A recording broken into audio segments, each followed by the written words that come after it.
Dust swirled through the frontier town as the auctioneer's gavel fell with finality. 3 silver coins glinted in the harsh sunlight as they passed from copper-brown hand to weathered white palm. The crowd fell silent as Náshŭ, his towering frame adorned with the sacred symbols of his people, approached the trembling Chinese girl. Her tear-stained face revealed wounds deeper than the visible bruises on her small wrists. Without a word, he cut her bonds and motioned for her to follow him beyond the town's borders, toward the looming silhouette of the mountain that had belonged to his ancestors since time immemorial. What could possibly drive a proud Apache warrior to sacrifice his most sacred place for a stranger from across the ocean? Before we jump back in, tell us where you're tuning in from, and if this story touches you, make sure you're subscribed, because tomorrow I've saved something extra special for you. The desert stars burned bright overhead as Náshŭ made camp in a sheltered arroyo, far enough from town that they wouldn't be followed easily. The girl huddled against a boulder, watching his every move with wary eyes. As he built a small fire, memories from his childhood flickered through his mind. Bright as the rising flames, he had been only 7 summers old when his grandfather first took him to the sacred mountain. The medicine bundle, now hanging at his waist, a small leather pouch containing eagle feathers, sacred herbs, and stones from the mountain spring, had been empty then. His grandfather, face weathered like the canyon walls, had placed a wrinkled hand on his small shoulder. Náshŭ, the old man had said, your name means he who sees the hidden. This is both your gift and your burden. The mountain wind had whispered around them, carrying the scent of pine. There will come a time when you must see what others cannot, when you must follow a path that others fear to tread. Now, 40 years later, those words echoed in his mind as he glanced at the Chinese girl, her face illuminated by the dancing firelight. The tribal elders would be furious. He could almost hear Old Bear's gravelly voice. The mountain belongs to the people, not to one man to give away. And Singing Stone would likely spit into the fire in disgust. Bringing an outsider to our most sacred place? Have you lost your mind, Náshŭ? Perhaps he had. But the vision had come to him 3 nights ago. As he slept beneath the stars, a strange girl with eyes like obsidian, standing atop the sacred mountain, her hands reaching toward the sky as spring waters bubbled at her feet. The mountain had chosen her, though he did not understand why. He carefully unwrapped his medicine bundle. The items inside, collected over decades. Each had significance: the fossilized shell from his first vision quest, the arrowhead that had pierced his shoulder in his first battle, the small turquoise stone his wife had worn before illness took her to the spirit world 10 winters ago. He touched each item reverently, drawing strength from their familiar presence. The girl watched him, her fear gradually yielding to curiosity. When he offered her a strip of dried venison, she hesitated before accepting it with trembling fingers. Náshŭ, he said, pointing to himself. Then, gesturing to her, you? She stared blankly, uncomprehending. His thoughts drifted back to his youth, to lessons learned at his grandfather's side. All people come from the same earth, the old man had taught him while they watched a group of Mexican traders passing through their territory. Their ways may be different, their tongues strange to our ears, but in their hearts beats the same spirit that moves in you. Those words had seemed simple then. Now, facing this girl from across the great waters, the wisdom felt both profound and insufficient thought as a young warrior. Náshŭ had earned respect for his skill with bow and knife, for his ability to read trails others could not see, and for his unwavering courage in battle. But it was his compassion that had truly set him apart, his tendency to question the necessity of bloodshed, his willingness to seek understanding rather than vengeance. A warrior's greatest strength, his grandfather had often said, is knowing when not to fight. The tribal council had not always appreciated such philosophy. When white settlers began encroaching on their hunting grounds 20 summers ago, many warriors had called for war. Náshŭ had advocated for negotiation instead. The compromise that followed had preserved lives on both sides, though it had cost them some of their ancestral lands. Now, staring at the girl across the fire, he wondered if this too was a form of compromise, giving up exclusive claim to the sacred mountain in exchange for ... What? He wasn't entirely sure. Only that the vision had been clear, and in his 62 years, the visions had never led him astray. The medicine bundle seemed to grow warm against his side, as if affirming his decision. Tomorrow they would continue their journey toward the mountain, and the tribal elders would learn of his actions soon enough. There would be consequences. The respect he had earned through decades might evaporate like morning dew under the harsh sun of disapproval. He added another stick to the fire and settled back, preparing for a night of wakefulness. The girl's eyes were growing heavy, her head nodding despite her evident determination to remain alert. "Sleep," he said in his own language, making a resting gesture with his hands. "No harm will come to you." She did not understand his words, but something in his tone must have reached her, for she eventually curled up on the ground, her back still pressed defensively against the boulder. Her breathing soon steadied into the rhythm of slumber. Náshŭ looked up at the vast expanse of stars, feeling both certainty and doubt intertwine within his chest. The path ahead was unclear, but the first step had been taken. There was no turning back now. Mei Lin awoke with the first light of dawn, momentarily disoriented by the vast openness surrounding her. No cramped quarters, no shouting overseers, just the boundless sky painted in shades of amber and rose. For an instant, her heart lightened before reality crashed back. She was still far from home, still in a strange land, still at the mercy of others. The tall Indian Apache, she had heard them called, was already awake, his dark eyes scanning the horizon. He had not harmed her during the night.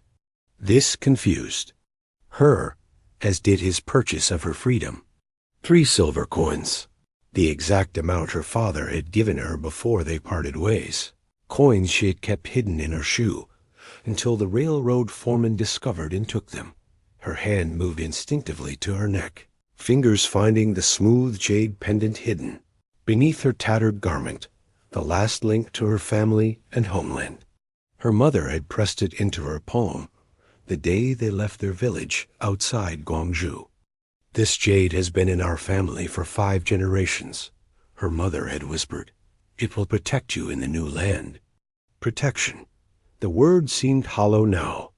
What protection had the jade offered when fever took her mother and younger brother? During the ocean crossing? What protection when her father, weakened by grief and the brutal labor of railroad construction, was crushed beneath a fallen boulder in the Sierra Nevada mountains? The Central Pacific Railroad Company had been quick to assign her father's debts to her room and board, transportation costs, medicine they claimed to have provided. At 15, she became property to be traded, eventually sold to the frontier brothel owner who had put her on the auction block yesterday.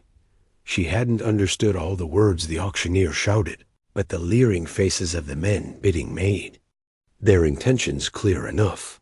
Until this strange, towering man had silenced the crowd with his presence alone. The Apache was preparing to leave now, gathering his few possessions with practiced efficiency. He gestured for her to follow. Mei Lin considered running, but to where?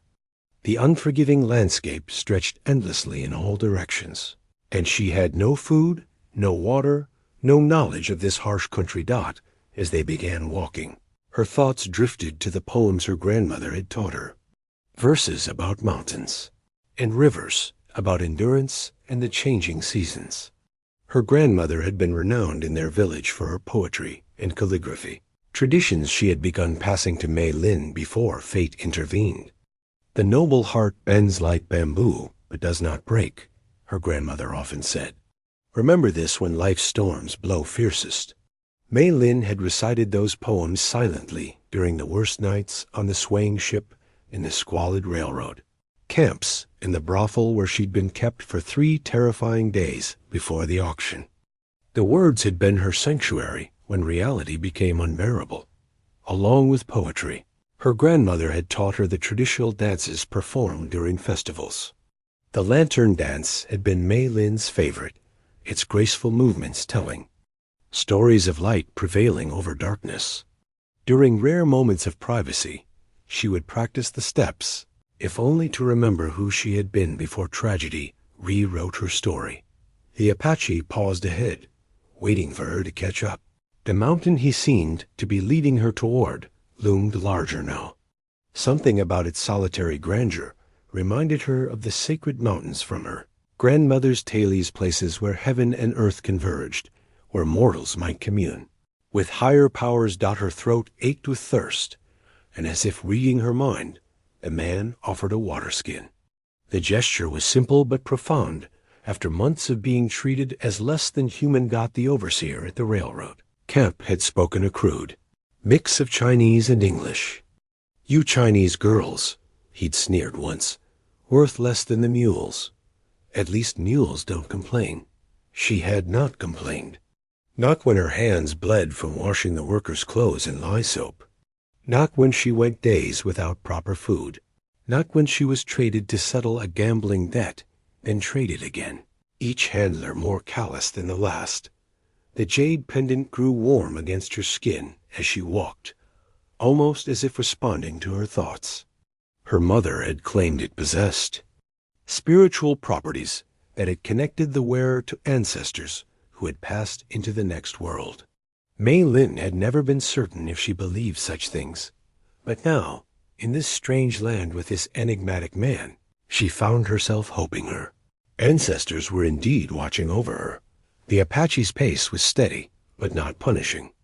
Occasionally, he pointed out features of the landscape or signs of wildlife, speaking words she couldn't understand, but delivered with a gentle cadence that required no translation. By midday, they had covered considerable distance.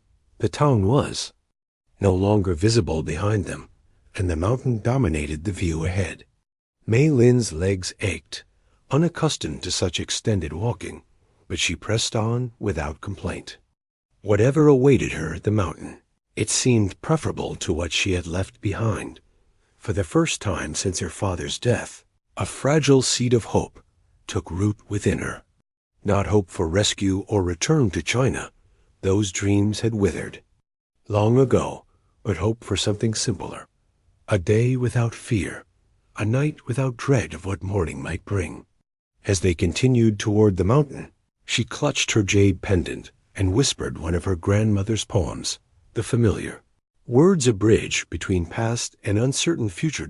By late afternoon, Mei Lin's feet were raw inside her threadbare cloth shoes. Each step sent shards of pain up her legs, but she refused to slow their pace. The Apache warrior seemed to notice her discomfort despite her efforts to conceal it. He stopped abruptly, gesturing for her to sit on a flat rock beside a stunted juniper tree. Náshŭ knelt and gently lifted one of her feet, his weathered face revealing neither disgust nor pity at the blood-soaked fabric. With practiced movements, he removed a small knife from his belt and cut strips from the bottom of his own leather tunic. Then, reaching into his pack, he produced a pair of moccasins, clearly handcrafted with intricate beadwork along the sides. Mei Lin stared at the footwear, confusion evident in her expression. These were far too fine to be given to someone like her, a slave, an outsider. Yet the Apache was already working to clean her wounded feet with water from his skin, his touch clinical but not unkind. "Shoes," he said in English, "one of thee." Few words they might share. He pointed to the moccasins, then to her feet. Hesitantly, she nodded. The warrior wrapped her feet in the leather strips before sliding the moccasins on. They were slightly large, but infinitely more comfortable than what she had been wearing. Náshŭ nodded in satisfaction and stood, helping her to her feet. The difference was immediate. Though her feet still throbbed, the soft leather cushioned each step. She bowed slightly, the gesture of gratitude universal enough to bridge their language gap. The slightest hint of a smile crossed the Apache's stoic features before he turned to continue their journey. As twilight approached, Náshŭ selected a sheltered hollow for their camp. With practiced efficiency, he gathered wood for a small fire, careful to use dry branches that would produce minimal smoke. The mountain loomed closer now, its peak catching the day's last golden light while shadows pooled at its base. For the first time, Mei Lin wondered if escape might be possible. The warrior seemed distracted as he prepared their camp, and the growing darkness might provide cover. But the moccasins on her feet gave her pause. This small kindness, unexpected and undeserved, made her question her assumptions about his intentions. Still, when Náshŭ moved away to scout the perimeter, instinct took over. Mei Lin rose silently and slipped into the deepening shadows, her new footwear allowing her to move without sound. She had managed perhaps 50 yards when a soft noise behind her made her freeze. The Apache stood watching her, making no move to give chase. In the fading light, his expression was unreadable. He simply pointed back toward their camp, then toward the vast, empty landscape surrounding them. The message was clear. There was nowhere to run, no sanctuary to be found in this wilderness. Shoulders slumping, Mei Lin returned to the camp. To her surprise, Náshŭ didn't seem angry. He merely continued preparing their simple meal strips of dried meat, softened in hot water with wild onions and some kind of root vegetable. When it was ready, he offered her a portion on a broad, flat leaf. The food was unlike anything she had tasted before, gamey and earthy, but her hunger overwhelmed any hesitation. They ate in silence, the crackling fire and distant coyote calls. The only sounds disturbing the desert night. After the meal, Náshŭ produced a small clay pot of salve. He gestured to her wrists, where rope burns and older bruises told the story of her recent treatment. Mei Lin tensed but extended her arms. The salve smelled of pine and something musky she couldn't identify. It cooled the angry red marks immediately. As he worked, Náshŭ began to hum softly a melody, both melancholy and resolute. Though she couldn't understand the meaning, the cadence reminded Mei Lin of the work songs her father and the other railroad laborers would sing as they laid tracks through impossible terrain, songs of endurance, of perseverance against overwhelming odds. Before sleep claimed her, Mei Lin found herself wondering about this man who had purchased her freedom.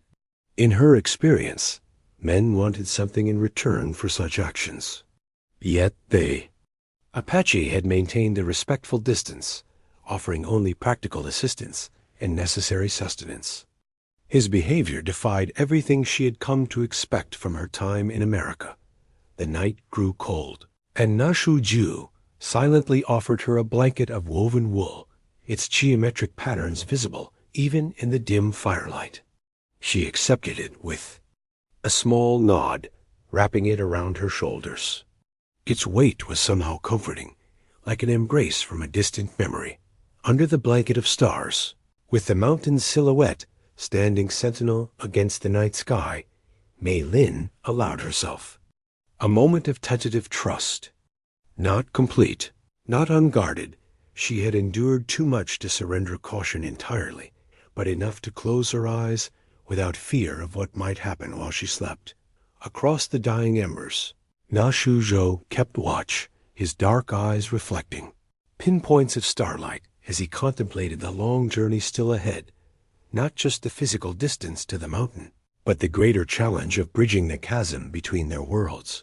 Back in the frontier town of Copper Springs, the saloon buzzed with speculation.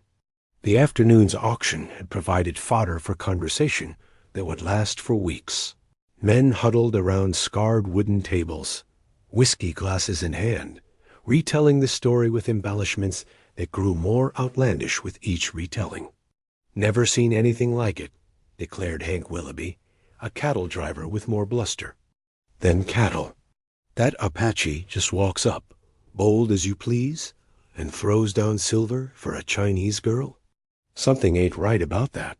Probably going to use her for some heathen ritual," suggested Tobias Green, whose knowledge of Apache customs began and ended with dime store novels.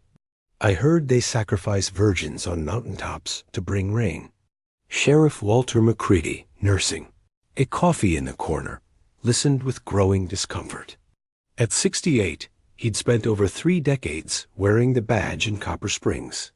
He'd watched the town grow from a handful of tents to a proper settlement, had buried too many men killed in pointless disputes, and had developed a deep-seated weariness for the casual cruelty that seemed to flourish on the frontier.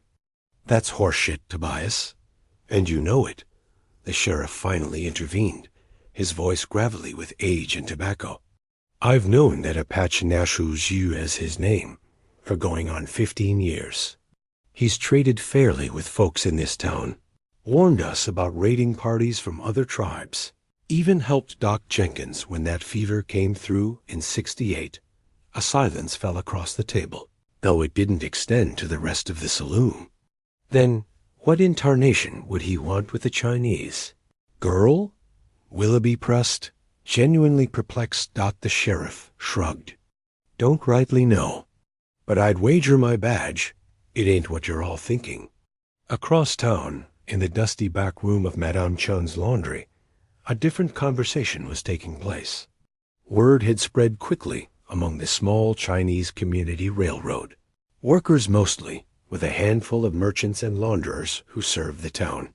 "They say it was Jin Wei's daughter from the northern camp," said Náshŭ, his hands raw from washing white men's clothes.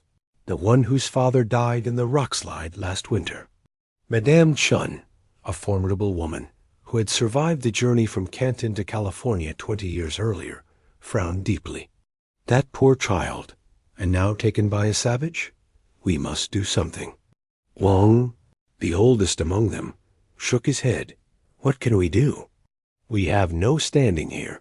The whites barely tolerate us as it is." "We cannot abandon one of our own," Madame Chun insisted. "My cousin works for the railroad boss. I will speak to him. Perhaps he can speak to the sheriff." Meanwhile, at the offices of the Copper Springs Sentinel, editor James Harrison was hastily composing tomorrow's headline. "Apache purchases Chinese girl at auction" would run across the top of the front page. Below it, a sensationalized account that would further inflame the town's prejudices against both the native tribes and the Chinese workers. Harrison, a failed lawyer from Boston who had come west with dreams of influence and importance, had discovered that fear sold newspapers. And if the facts needed enhancement to provoke that fear, well, that was simply good business. The freshly printed wanted poster lay on his desk, the ink still wet. The crude illustration barely resembled Náshŭ's zoo, but the description beneath it was damning. Kidnapping. Apache brave takes Chinese girl.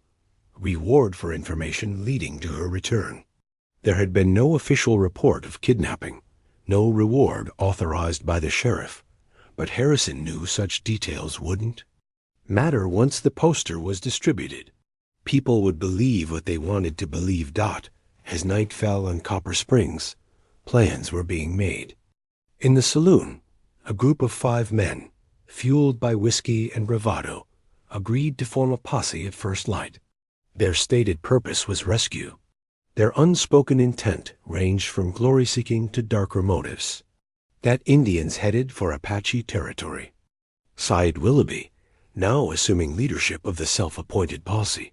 "We'll need to move fast if we're going to catch him before he crosses the Dead Man's Creek." Sheriff McCready, overhearing as he prepared to leave, paused by their table. "You boys planning some sort of expedition?" The men exchanged glances, suddenly less certain under the sheriff's scrutiny. "Just thinking that girl might need rescuing, Sheriff," Willoughby offered.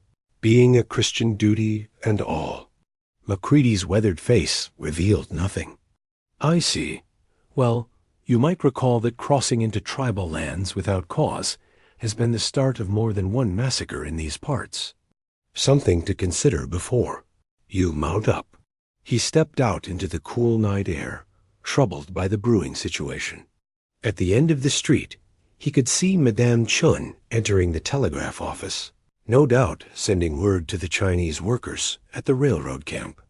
The web of consequences from the afternoon's auction was spreading outward, like ripples from a stone dropped in still water. The sheriff glanced toward the distant silhouette of the mountain where Náshŭ was likely headed in his long years of maintaining an uneasy peace in Copper Springs.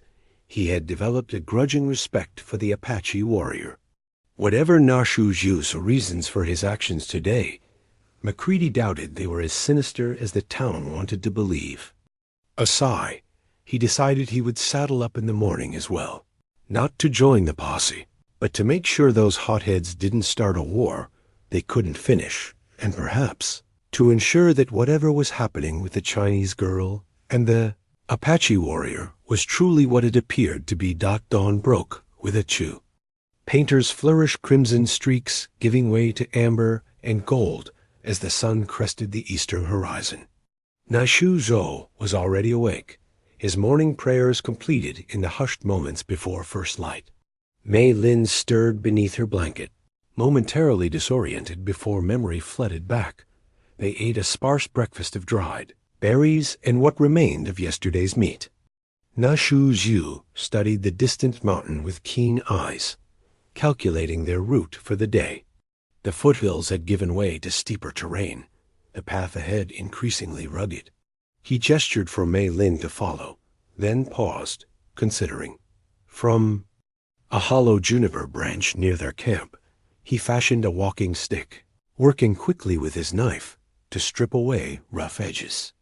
The wood was light but sturdy, its natural curves forming a comfortable grip.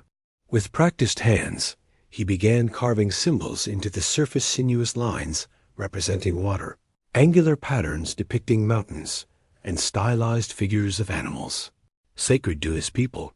When finished, he presented it to Mei Lin with a solemn nod. She accepted it with evident surprise, running her fingers over the freshly carved symbols. The walking stick stood as tall as her shoulder, its polished surface gleaming in the morning light. Their journey resumed, the mountain growing more imposing with each passing hour. The terrain became more challenging, loose shale that shifted treacherously underfoot, narrow passages between towering rock formations, steep inclines that left them both breathless. The walking stick proved invaluable, providing stability where the path grew precarious. Midway through the morning, they paused beside a small spring bubbling from between moss-covered rocks. As they refilled their water skins, a movement caught Náshŭ's attention. He motioned for stillness, then pointed. A magnificent eagle soared overhead, its wingspan casting a shadow across the ground. Náshŭ watched it with reverence, his lips moving in what appeared to be a silent prayer. When he turned to Mei Lin, he found her gaze fixed on the bird with similar awe. "Atsa," he said softly, pointing to the eagle. "Ying," she responded, offering the Chinese word in return. That something shifted between them in that moment, fragile bridge forming across the chasm of their differences. Náshŭ nodded, repeating her word carefully. Ying.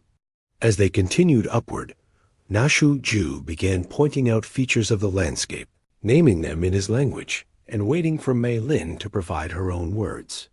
A pine tree became Deshi and Songshu. A hawk circling above was Sishawai and Ying. The mountain itself, Zil and Shan. When they encountered a cluster of small white flowers pushing through a crack in the rocks, Náshŭ knelt to examine them.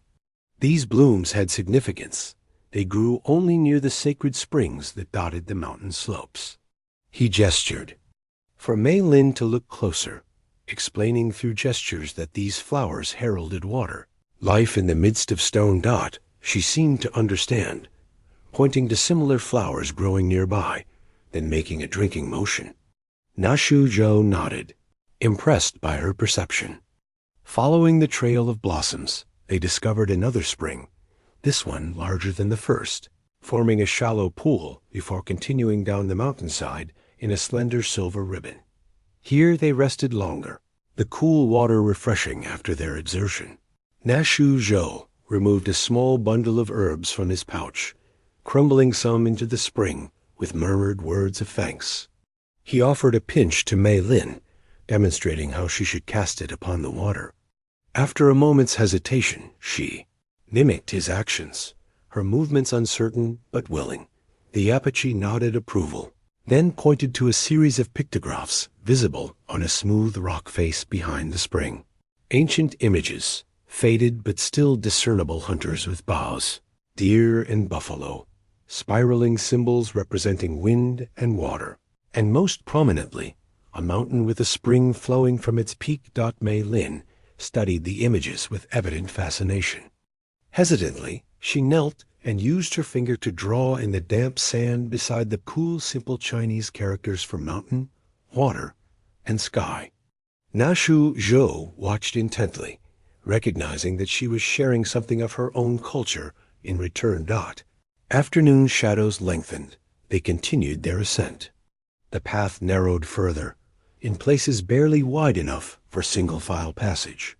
At one particularly treacherous section, Náshŭ extended his hand to help Mei Lin navigate a steep drop.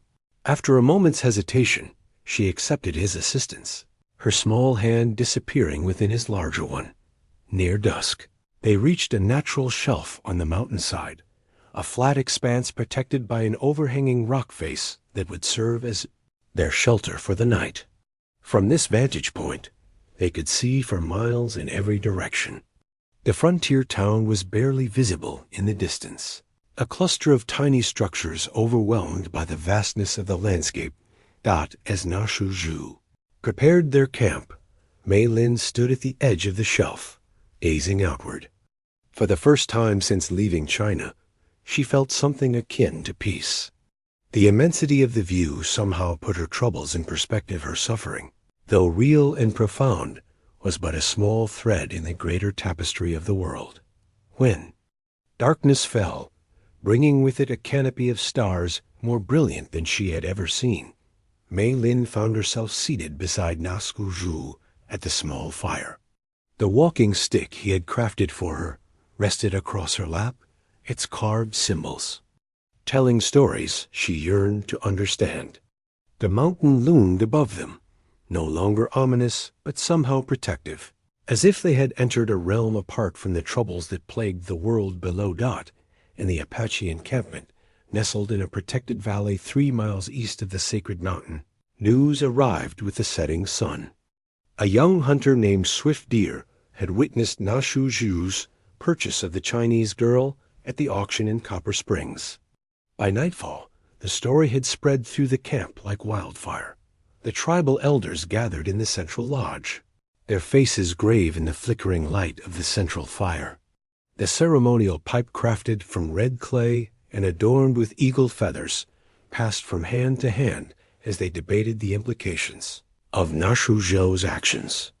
"He has gone too far this time," declared Old Bear, the most senior of the council members.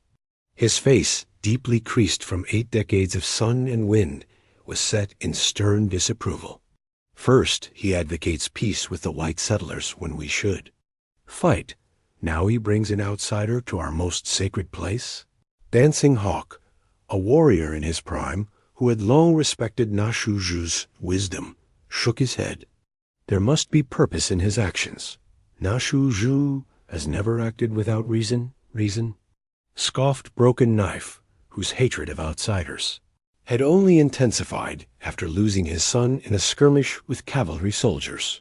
What reason could justify revealing the sacred spring to foreign eyes?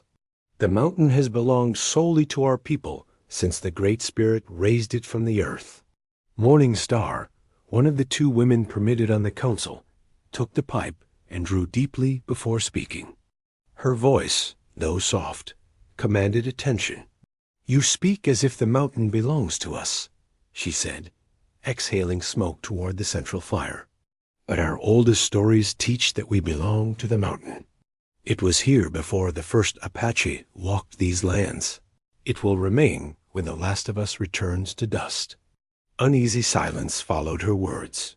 Though younger than most council members, Morningstar was respected for her dreams and visions, which had foretold both abundant hunts and approaching dangers with uncanny accuracy.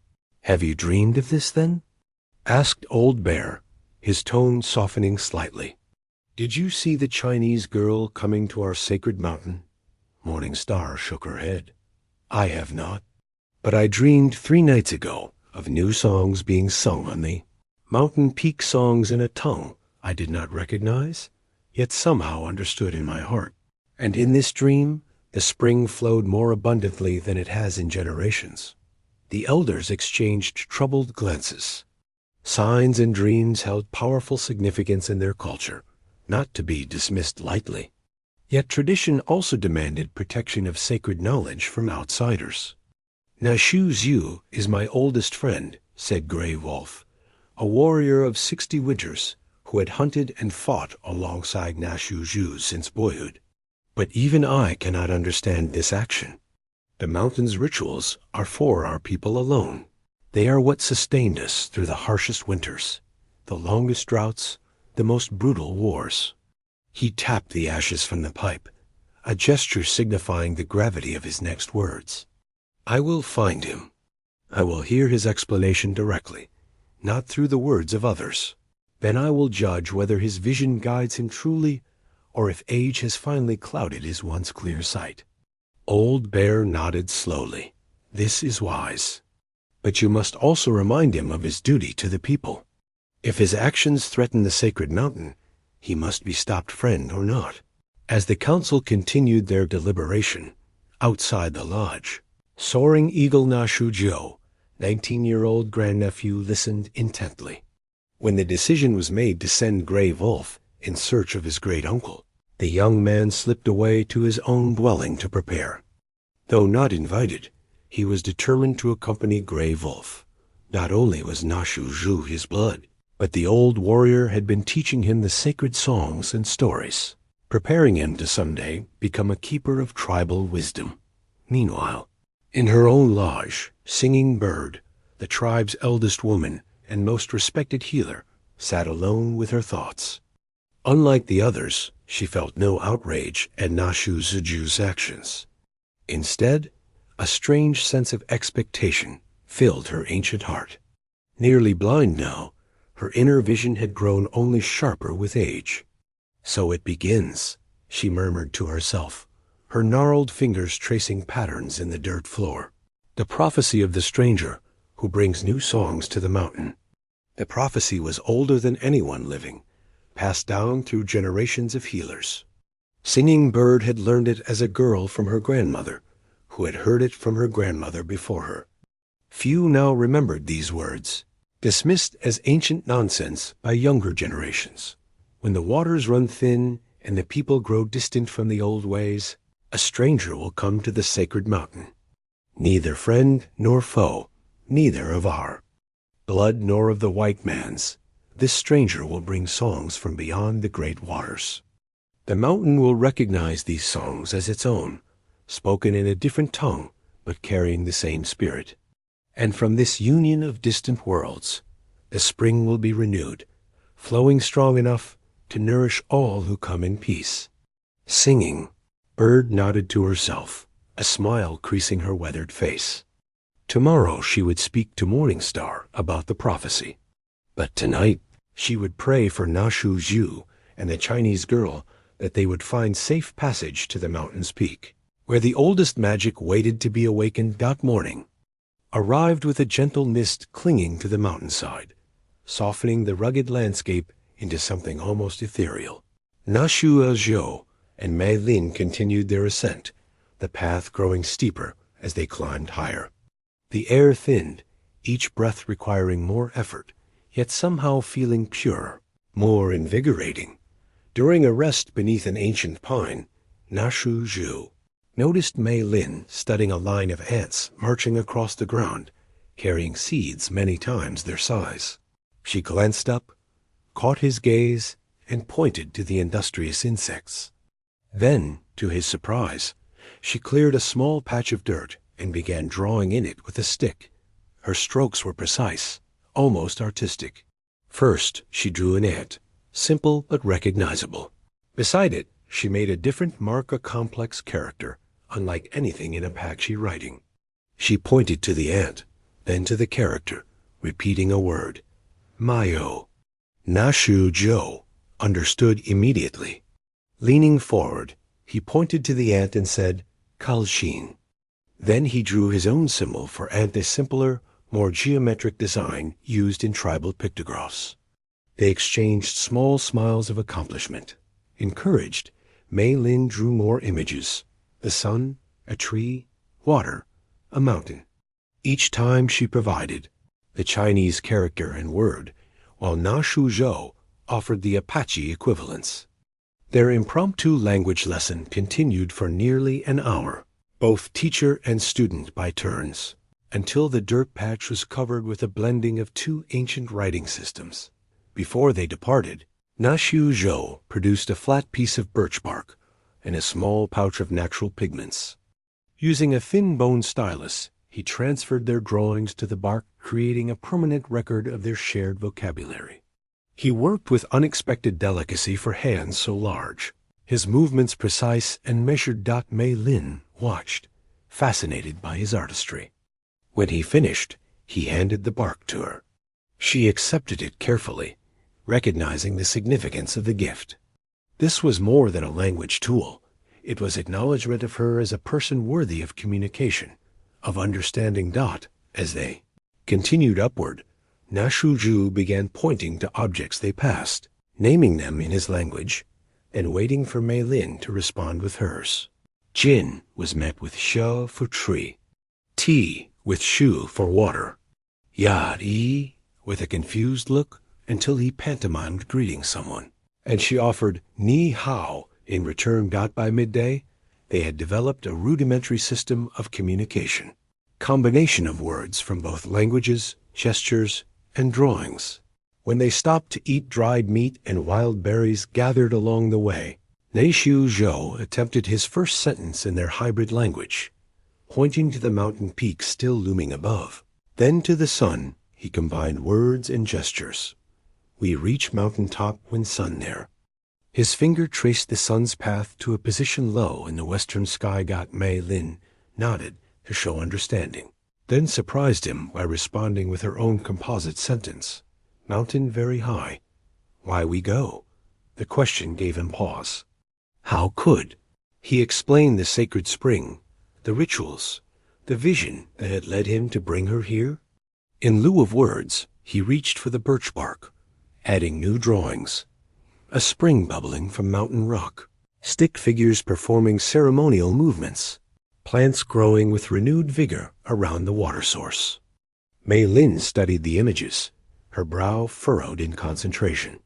Hesitantly, she pointed to herself, then to the spring in the drawing, her expression questioning. Náshŭ nodded sullenly.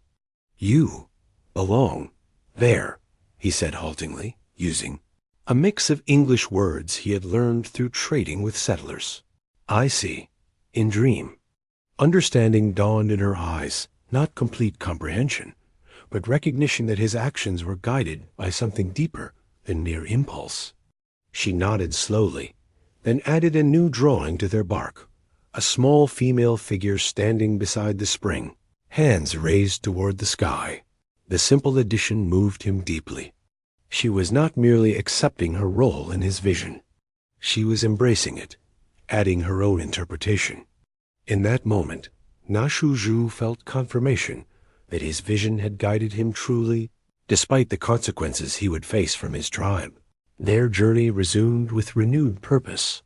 As they climbed higher, their conversation continued in their developing language. Occasionally, one would laugh at the other's pronunciation or gesture, the sound echoing off the mountainside a startling, but welcome interruption to the solemn nature of their quest.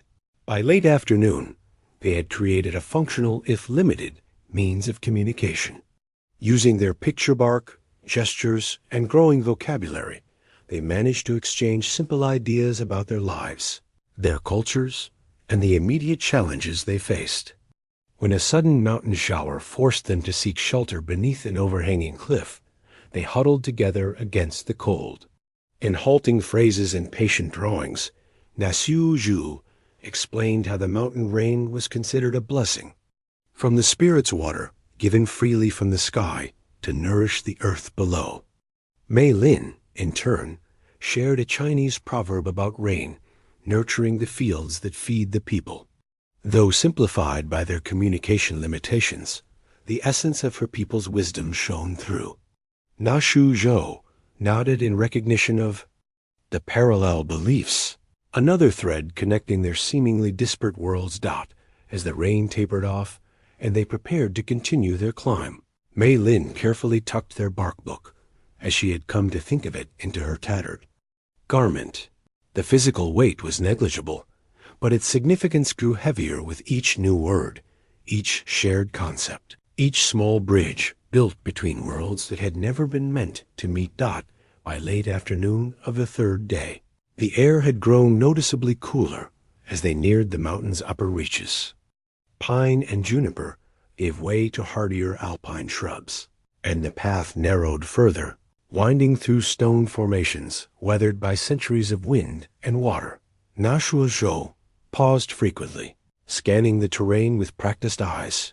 Though he had made this journey many times throughout his life, the mountain was never quite the same. Subtle shifts in the landscape required careful navigation.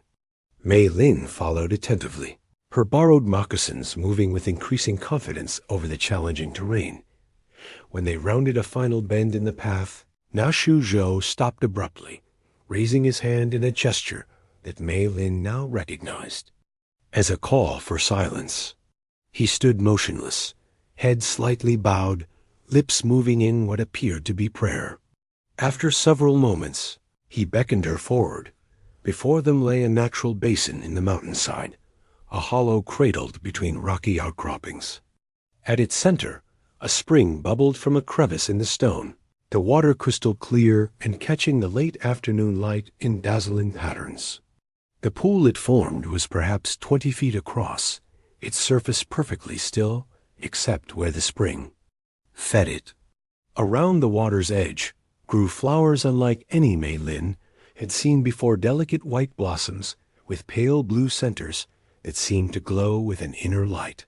Náshŭ removed his moccasins and gestured for Mei Lin to do the same. Hesitantly, she complied, understanding that they were entering a place of profound significance. The stone beneath her bare feet was surprisingly warm, as if heated from within. From his medicine pouch, Náshŭ produced a small bowl carved from a single piece of wood, its surface etched with the image of an eagle in flight. He approached the spring with measured steps, kneeling at its edge to fill the bowl with water. The liquid caught the sunlight, sending prisms of color dancing across his weathered face. Returning to Mei Lin, he held the bowl before him with both hands, head bowed in reverence. Then, using their developing language of shared words and gestures, he attempted to explain. Sacred water, he said, using the Apache word for sacred. Life, healing, vision. He touched his forehead, then his heart, then gestured toward the sky. From what Mei Lin could understand, this spring was the heart of his people's connection to the mountain, a source of not just water, but spiritual renewal. The bowl itself was clearly ceremonial, passed down through generations for this specific purpose. Náshŭ dipped his fingers into the water and touched them to his forehead, lips and heart, murmuring words too low for Mei Lin to hear. Then he held the bowl toward her, his expression solemn but encouraging. Mei Lin hesitated. In her culture, water also held sacred significance, representing wisdom, purification, and the eternal flow of life. Yet she sensed that participating in this ritual crossed a threshold of some kind. This was not offered lightly, nor should it be accepted without understanding its importance. Meeting Náshŭ's gaze, she placed her hands beneath his, supporting the bowl between them. The connection sent an unexpected sensation through her arms, not quite a tingle, but a warmth that seemed to flow from the water itself, carefully mirroring his actions. She touched the water to her forehead, lips, and heart. The liquid felt unusually cool against her skin, leaving a lingering sensation of freshness. Náshŭ's eyes widened slightly, as if he had witnessed something unexpected.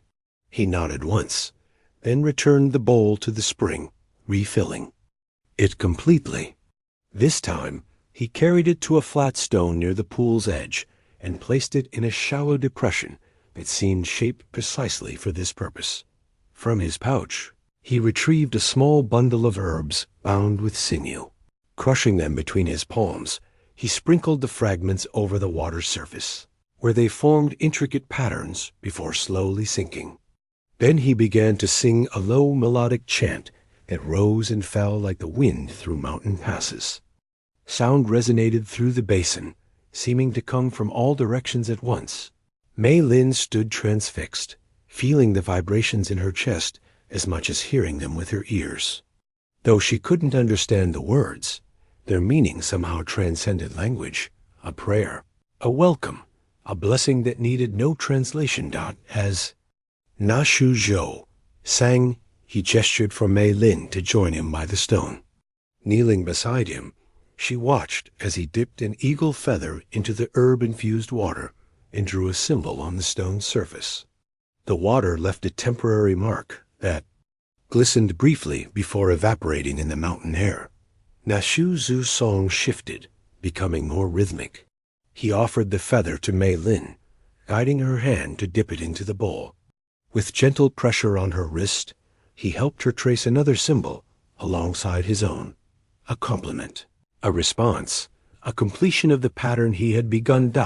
As their joined hands completed the final stroke, a sudden breeze swept through the basin, rippling the pool's surface. The white flowers around the spring seemed to bend in unison, as if bowing to acknowledge what had transpired. In the fading light, Náshŭ began teaching Mei Lin the song he had been singing. Phrase by phrase, she repeated the unfamiliar, sounds stumbling at first, then finding the rhythm. Their voices blended, his deep and resonant, hers higher and tentative, but gaining confidence. The old Apache watched with quiet amazement as the Chinese girl's voice captured the ancient melody with surprising accuracy. In his 62 years of performing this ritual, he had never shared it with an outsider. Yet here, in this moment, it felt not like a violation of sacred tradition, but its natural evolution, as if the mountain itself had been waiting for these two disparate voices to join in its ancient song. Dawn broke over Copper Springs as Hank Willoughby and his hastily assembled posse gathered outside the saloon. 5 men in total: Willoughby himself, Tobias Green, the Buchanan brothers, Seth and Levi, and a drifter named Carson, who claimed to have tracked Apache raiders in the Arizona Territory. Each man carried a rifle, sidearm, and enough ammunition to wage a small war. Sheriff McCready watched from the jailhouse porch, his weathered face betraying concern. When Willoughby spotted him, he rode over with exaggerated confidence. "Mornin', Sheriff. Sure you won't join us? Could use a man of your experience." McCready regarded him steadily. "This ain't official business, Hank. Far as I can tell, no crime's been committed. The Apache paid fair and square for that girl." "Paid for her freedom, maybe?" Willoughby countered. "Not to drag her off to God knows where. Ain't right, Sheriff." "You know it ain't." Without waiting for a response, he wheeled his horse around and rejoined his companions. The posse departed in a cloud of dust, heading toward the mountains visible on the horizon. McCready sighed heavily, then returned to the jailhouse. Minutes later, he emerged with his own gear canteen, rifle, and the brass compass that had served him through decades on the frontier. His deputy, young Billy Holcomb, appeared in the doorway, confusion evident on his boyish face. "You going after them, Sheriff?" "Someone's got to make sure those fools don't start a war," Macready replied, checking his saddle cinch. "Hold down. The town while I'm gone, Billy, and if I ain't back in 3 days, send a telegram to Fort Benson." As Macready rode out, following the posse's trail at a discreet distance, activity stirred elsewhere in town. Behind Madame Chun's laundry, 3 Chinese men prepared for their own journey. Unlike the heavily armed posse, they traveled light, each carrying only essential supplies, a knife for protection, and the determination to find one of their own. Lai Wei, the youngest at 26, had been friends with Mei Lin's father. He spoke the best English of the 3 and carried a crudely drawn map showing the likely route to Apache territory. Wang Chun, the eldest, brought knowledge of traditional medicine and a quiet resolve tempered by 40 years of hardship. Between them in age was Fang, who had fought with imperial forces in China before seeking his fortune in America. His eyes constantly scanned for threats, his body tense with readiness. "We must be careful," Li Wei cautioned as they slipped away from town. "The white men's posse left earlier. If they see us following, then we follow from a distance," Fang finished. "Or find another path. The mountain has many approaches." Wang Chun nodded agreement, his gaze fixed on the distant peaks. "The girl's spirit guide led her to that mountain for a reason. We must trust that she lives and waits for us." They moved swiftly despite the challenging terrain, their experience as railroad workers having hardened them to physical hardship. Unlike the posse's direct approach along established trails, the Chinese men chose less obvious routes, using natural features to mask their progress.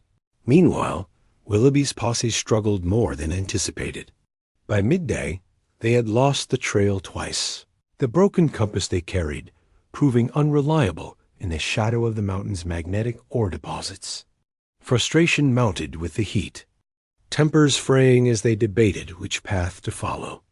"I thought you said you tracked Apache before," Willoughby snapped at Carson, whose confidence had diminished with each passing hour. "Different territory," Carson muttered defensively. "Different tribe. These mountains confuse the signs." The Buchanan brothers exchanged skeptical glances, but said nothing. They had joined the posse out of boredom more than conviction, and their enthusiasm waned as the comfortable surroundings of Copper Springs receded into memory. Sheriff Macready, maintaining his distance from the posse, observed their disorganization with grim satisfaction. At their current rate, they would exhaust their supplies before reaching any meaningful elevation. Still, he tracked them carefully, concerned less about their success than the potential damage they might cause through ignorance and prejudice. As afternoon shadows lengthened, the posse made camp in a sheltered draw, their progress for the day disappointing. Tobias Green unfolded Harrison's crude map, squinting at it in the fading light. "We should have reached this creek by now," he said, pointing to a blue line etched across the paper. "Either we're off course, or this map ain't worth spit." "Probably both," Seth Buchanan muttered, earning a sharp look from Willoughby. Unknown. To the increasingly fractious posse, they were being observed. From a ridge above their camp, Gray Wolf and Soaring Eagle watched in silence. Having intercepted the white men's path while on their own mission to find Náshŭ, "They move like blind buffalo," Gray Wolf commented quietly to his young companion.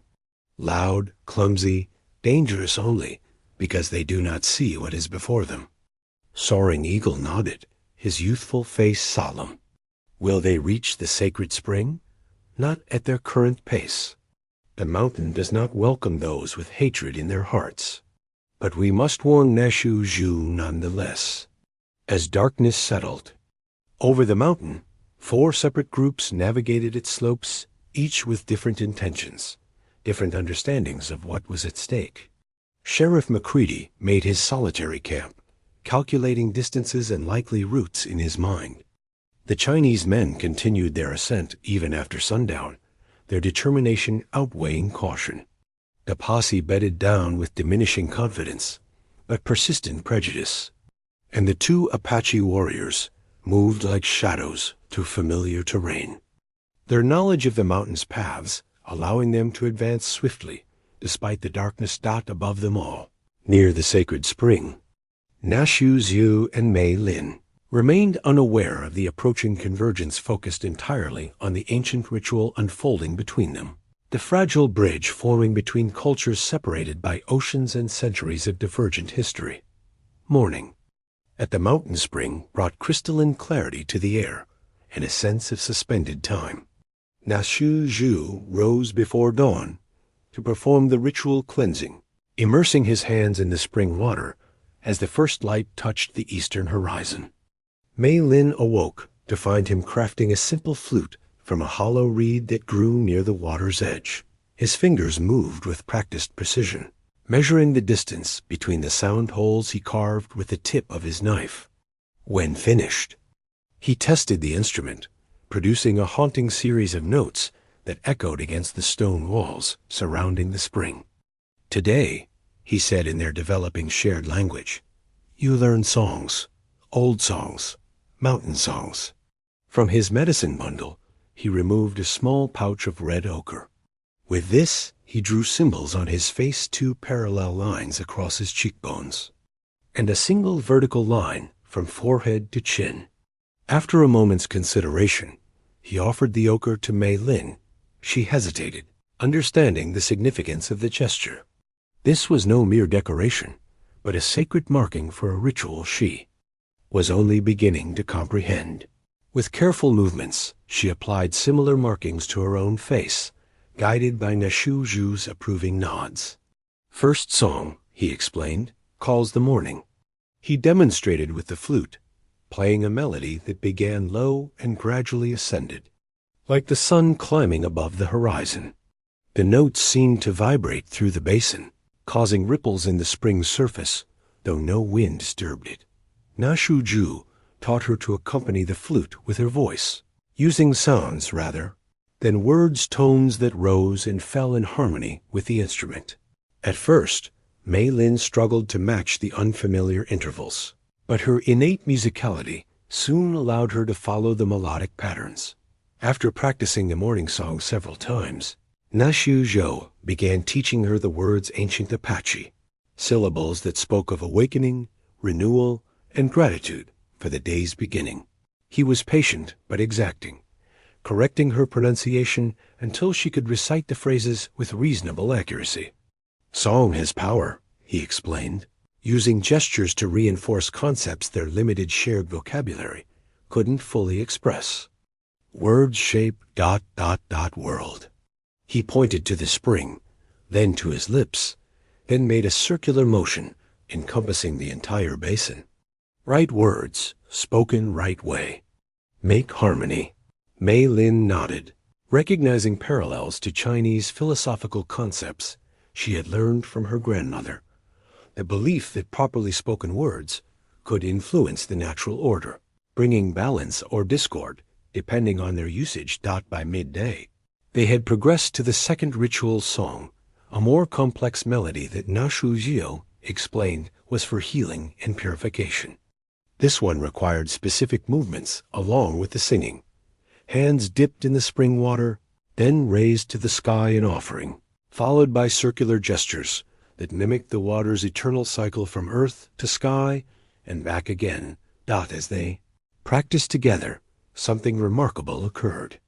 The spring, which had been bubbling steadily since their arrival, suddenly intensified its flow. The water level in the basin rose perceptibly, and the white flowers surrounding it seemed to turn toward them like attentive listeners. Náshŭ stopped mid-phrase, his expression a mixture of awe and confirmation. In 60 years of performing these rituals, he had rarely witnessed such a direct response from the mountain. He nodded solemnly to Mei Lin, acknowledging her role in this unexpected development. They continued with renewed focus. Náshŭ introducing the third and most sacred song, the one specifically for renewal of life forces. This melody, was more intricate still, requiring perfect coordination between voice, flute, and ritual movements. As they practiced, the afternoon light shifted, sending rainbows dancing through the spray where the spring water met the pool. After several hours of intense concentration, they paused to rest. Sitting at the pool's edge, feet dangling in the cool water, Mei Lin gathered her courage to offer something in return. She began to sing a traditional Chinese folk song her grandmother had taught her, a melody about a mountain stream that travels far from home but always remembers its source. Though the words were incomprehensible to Náshŭ, the emotion in her voice transcended language. The song spoke of longing, of distance, of maintaining connection across impossible spans of space and time.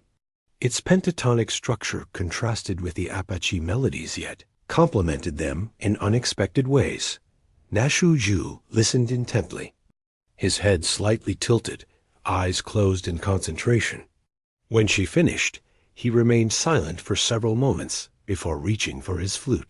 Tentatively, he attempted to reproduce the Chinese melody, his fingers finding the unfamiliar intervals. With surprising accuracy, encouraged, Mei Lin sang the song again while he accompanied her. Though imperfect, their musical collaboration created something entirely new, neither purely Chinese nor Apache, but a harmonious blending of both traditions. As the sun began its descent toward the western horizon, Náshŭ taught Mei Lin the fourth and final song of the day, the evening blessing that thanked the mountain for its gifts and asked for peaceful passage through the night. This melody was gentler than the others, with long, sustained notes that seemed to hang in the air like the day's last light. Together they sang as shadows lengthened across the basin, their voices twining in a harmony that belonged to neither culture, yet somehow honored both. A spring responded with a gentle pulse that matched their song's rhythm, while the evening stars appeared one by one in the deepening blue above. Neither of them could have articulated exactly what was happening, but both sensed a profound shift in the mountain's energy, as if two streams long separated had finally converged, their waters mingling to create a stronger current than either could produce alone. As darkness settled fully over the mountain, Náshŭ placed the flute in Mei Lin's hands, a gift of immeasurable significance.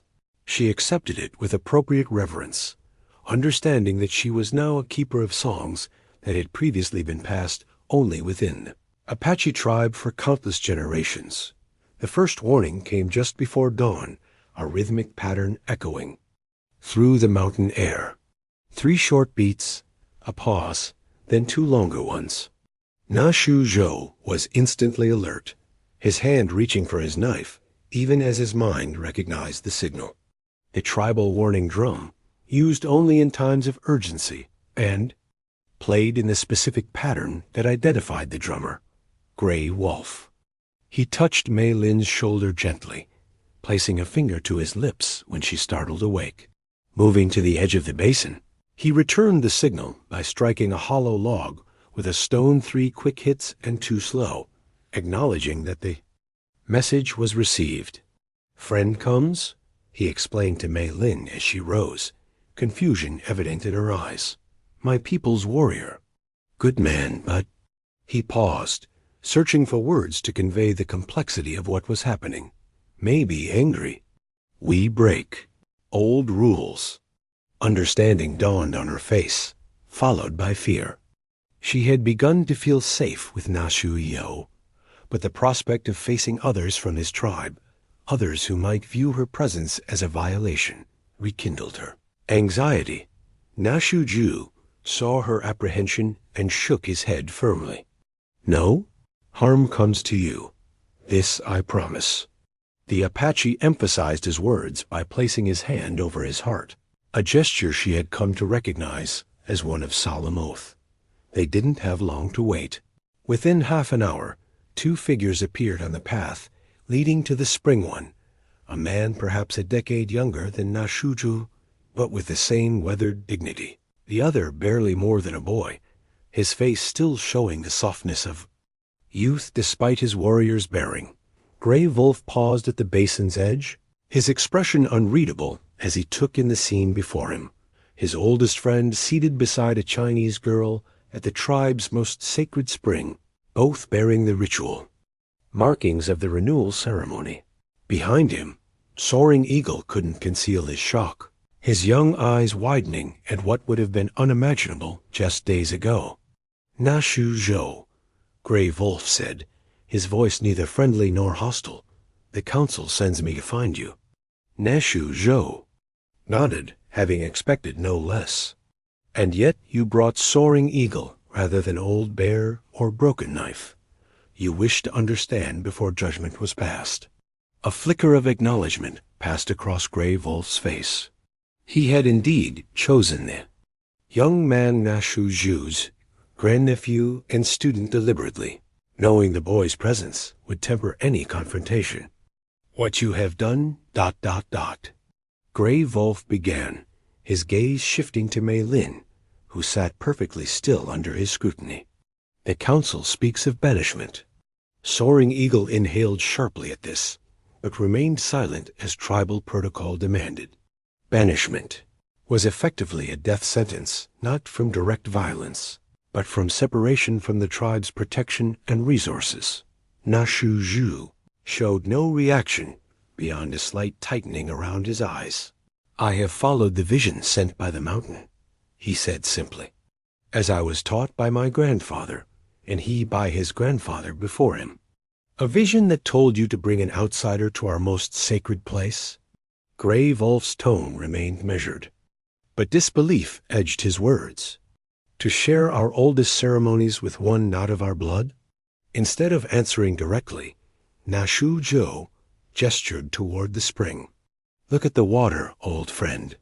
See how it rises, stronger than it has flowed. In many seasons, listen to the song it sings beneath the stone.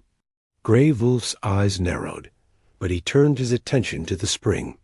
For several moments, he stood in silence, observing. The water did indeed seem more abundant than he remembered from his last visit months earlier. The usual gentle bubbling had strengthened to a steady flow that created a soft, musical gurgle. As it fed the pool, the mountain responds to her. Náshŭ continued quietly. As it responded to our ancestors when they first discovered this place. The songs I have taught her, the sacred songs of renewal the mountain recognizes. Them in her voice. Gray Wolf's expression remained skeptical, but he had known Náshŭ too long to dismiss his words entirely. Show me, he said finally. Náshŭ nodded to Mei Lin, who hesitantly took up the reed flute. Her fingers trembled slightly as she positioned it, acutely aware of the scrutiny of these newcomers. But when she began to play the morning song Náshŭ had taught her, her nervousness faded. The pure, clear notes rose into the morning air, and she followed them with her voice, singing the ancient Apache words with careful precision. As the song progressed, the spring's flow visibly intensified. Ripples spread across the pool's surface, though no wind disturbed it, and the white flowers around its edge seemed to pulse with subtle luminosity. Gray Wolf watched intently, his expression gradually shifting from skepticism to wonder. Beside him, Soaring Eagle made no attempt to hide his amazement, his young face alight with awe. When the song ended, silence held the basin for several heartbeats. Then Gray Wolf spoke, his voice softer than before. Singing Bird spoke of an old prophecy one I had thought merely a grandmother's tale, about a stranger bringing new songs to the mountain. He studied Mei Lin with new consideration, but I never imagined the stranger would come from across the great waters, or that Náshŭ would be the one to bring her here. The vision came 3 nights before I saw her at the auction, Náshŭ explained. Her standing at this spring, calling to the waters in a voice the mountain recognized as its own, though different from ours. He paused, meeting his old friend's gaze directly. I did not understand why the mountain chose her. I still do not fully understand, but I have learned to trust what the spirits show me. Gray Wolf nodded slowly, years of shared experience and mutual respect weighing against the unprecedented nature of what he was witnessing. After a long moment, he made his decision. "The white men from the town follow your trail," he said. "A small group, armed and ignorant of our ways. The sheriff follows them separately, and 3 Chinese men also ascend the mountain, seeking the girl." Náshŭ's expression grew concerned. "How much time do we have?" The white men moved slowly, arguing among themselves. "The Chinese men are more determined, but take a difficult path. Perhaps one day before they reach this height." Gray Wolf glanced at Soaring Eagle, then back to his old friend. "We will help you complete what you have begun. Then we will face the council together." As twilight approached, an uneasy peace had settled among the 4 people at the sacred spring. Gray Wolf and Soaring Eagle had shared their provisions: dried venison, pine nuts, and berries preserved in fat, while Náshŭ explained more fully the vision that had guided him to bring Mei Lin to the mountain. The spring continued to flow with unusual vigor, its waters catching the day's last golden light. Gray Wolf studied it thoughtfully, then turned to Mei Lin. "Náshŭ has taught you our songs," he said, using the simple words and gestures of their developing shared language. "What songs do your people sing to the mountains?"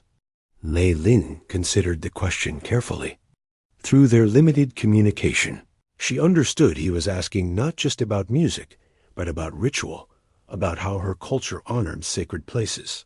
Using their picture bark and gestures, she tried to explain the Chinese reverence for mountains as dwelling places of immortals, as bridges between earth and heaven. She spoke of temples built on peaks, of pilgrimages made to high places for prayer and meditation. "In my village," she said haltingly, "mountain festival when autumn moon is full, lights to guide ancestor spirits, ants to honor heaven and earth connection." Her explanation was necessarily simplified, but Gray Wolf seemed to grasp the essence.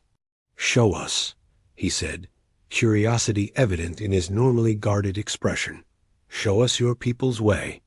Mei Lin hesitated, glancing at Náshŭ, who nodded encouragement.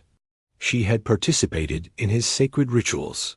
It seemed only right to share something of her own tradition in return. Looking around the basin, she began gathering materials, slender, flexible branches from a shrub growing near the spring, the broad, translucent leaves of a plant Náshŭ had used to wrap their food. Thin strips of sinew from Gray Wolf's pack, offered when he understood her purpose. With deft fingers that remembered childhood lessons, Mei Lin began constructing a simple lantern. She bent the branches into a spherical frame, binding the joints with sinew. Over this skeleton, she layered the leaves, overlapping them to create a translucent shell that would diffuse light. The 3 Apache watched with fascination as the delicate structure took shape. Soaring Eagle, his youthful curiosity overcoming protocol, moved closer to observe her technique. "For proper ceremony, many lanterns," she explained as she worked. "Red paper, silk cord, painted symbols for good fortune. This," she gestured to her creation, "is memory only. Shadow of real thing." When the lantern was complete, Náshŭ understood without being asked. He carefully lit a small fire and extracted a burning twig to provide the light source. Mei Lin placed it inside her improvised lantern, where it cast a warm, diffused glow that strengthened as darkness fell.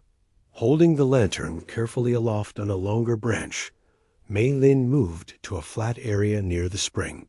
She took a moment to center herself, calling to mind the movements her grandmother had taught her years ago. Then, with a deep breath, she began to dance. The lantern dance was traditionally performed by young women during the Mid-Autumn Festival, a celebration of harvest, of family reunion, of the delicate balance between light and darkness. The movements were precise and graceful, the lantern tracing circular patterns in the air, symbolizing the moon's journey.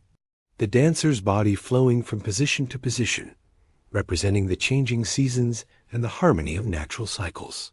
Despite years without practice, Mei Lin's muscle memory returned as she moved. The dance spoke of things beyond words, of longing for home, of honoring ancestors, of finding light in darkness. Her shadow, cast by the lantern's glow, seemed to multiply against the stone walls surrounding the basin, as if generations of Chinese women were dancing alongside her. The three Apache men watched in silent appreciation. Though the cultural context was foreign to them, the spiritual essence of the performance transcended such boundaries. They recognized in her movements the same reverence for natural forces, the same acknowledgement of cycles and seasons that informed their own ceremonies. As Mei Lin completed the traditional 3 circuits representing past, present, and future, she added a 4th improvised passage. In this final movement, she incorporated gestures from the Apache spring ritual Náshŭ Zhou had taught her earlier that day. The blending was tentative, but sincere in offering, a bridge between worlds. When the dance concluded, Mei Lin stood, still, the glowing lantern held before her. In the silence that followed, the spring's voice seemed to grow louder, its bubbling flow creating a musical counterpoint to the crackling fire. Gray Wolf was the first to speak. "Your people understand," he said simply. "Different words, different movements, but they understand what the mountain knows." Soaring Eagle, though junior in status, could not contain his response. "It was like watching the stars dance," he said, earning a sharp glance from Gray Wolf that softened when Náshŭ nodded in agreement. "Fire is sacred to us as well," Náshŭ explained to Mei Lin. "Light that pushes back darkness, warmth that preserves life through winter. Your dance honors the same spirits our ceremonies call to, though by different names." As they gathered around the fire for the evening meal, the improvised lantern continued to glow, casting its gentle light over their small circle. The tension that had marked Gray Wolf's arrival had dissipated, replaced by a cautious sense of shared purpose. Later, as Mei Lin slept, the 3 Apache men spoke quietly among themselves. "The council will not easily accept this," Gray Wolf warned. "Broken Knife especially will see only the breaking of tradition, not the honoring of its true purpose." Náshŭ nodded, watching the dying embers. "Yet you have seen what I saw in my vision, that the mountain recognizes her, that the spring responds to her presence. This goes beyond our tribal boundaries, old friend. This is about the mountain itself choosing." Soaring Eagle, listening intently, ventured a question. The prophecy-singing bird spoke of, could this truly be its fulfillment? The 2 older men exchanged glances, wisdom earned through decades, weighing against the unprecedented nature of current events. "Tomorrow," Náshŭ said finally, "we complete the renewal ceremony. Then we will face whatever comes, be it the council's judgment or the white men's ignorance." Above them, the stars wheeled in their ancient patterns, indifferent to the momentous changes unfolding beneath their eternal light. Mid-morning brought the sound of dislodged stones tumbling down the path leading to the sacred basin. Gray Wolf and Soaring Eagle immediately took defensive positions, while Náshŭ moved protectively closer to Mei Lin, who had been in the midst of learning the final renewal song. "3 approaches," Gray Wolf said tersely. "And white. Men from the south path, Chinese from the east, another single rider from the main trail." Náshŭ nodded grimly. "The confrontation comes sooner than we hoped." The first to appear was Sheriff McCready, his weathered face revealing both exhaustion from the climb and relief at finding the scene peaceful rather than violent. He stopped at the basin's edge, carefully keeping his hands visible and away from his holstered revolver. Náshŭ he called, his voice carrying clearly across the water. Been tracking Willoughby's boys since they left town. They're not far behind me, and they're looking for trouble. Before Náshŭ could respond, movement from the eastern approach drew everyone's attention. 3 Chinese men emerged cautiously onto the rocky shelf overlooking the basin. Their clothes were torn from the difficult climb, but determination showed in their stance. Lei Wei stepped forward, eyes fixed on Mei Lin. "My Lin, ni hao ma." His voice carried both concern and confusion as he took in the scene, the Chinese. Girls standing amidst Apache warriors at what was clearly a sacred site. Mei Lin's expression transformed, surprise giving way to recognition. "Li Wei! Wang Chun Fang." She took a step forward, but hesitated, glancing back at Náshŭ. The tension thickened as Willoughby and his posse finally appeared on the southern path. They arrived in disarray, clearly unprepared for the tableau before them. The sheriff, 3 Chinese men, and 4 Apache already gathered at the spring. Willoughby's hand instinctively moved toward his rifle, but Macready's sharp voice froze him mid-motion. "Don't do anything stupid, Hank. This situation's complicated enough without adding bloodshed." The basin fell silent, except for the bubbling spring, 7 different groups assessing each other with varying degrees of hostility and confusion. The sheriff's badge caught the morning light as he shifted position, placing himself as a buffer between the armed posse and the others. "Now," Macready said with the calm authority that had maintained peace in Copper Springs for decades, "before anybody does something they'll regret, let's understand what's happening here." Willoughby spat on the ground. "Ain't nothing to understand, Sheriff. That Apache took the Chinese girl. We're here to bring her back to civilization." Li Wei stepped forward, eyes narrowed. "She is not yours to bring back. She is Chinese. We come to help her return to her people. She belongs to neither of you," Náshŭ said quietly, his deep voice carrying despite its softness. "She was bought and sold like property. I paid to free her, not to own her." Macready nodded thoughtfully. "That matches what I saw at the auction." Náshŭ handed over coin, cut her bonds, and they left together. He turned to Mei Lin. "Girl, can you tell us if you're here by choice?"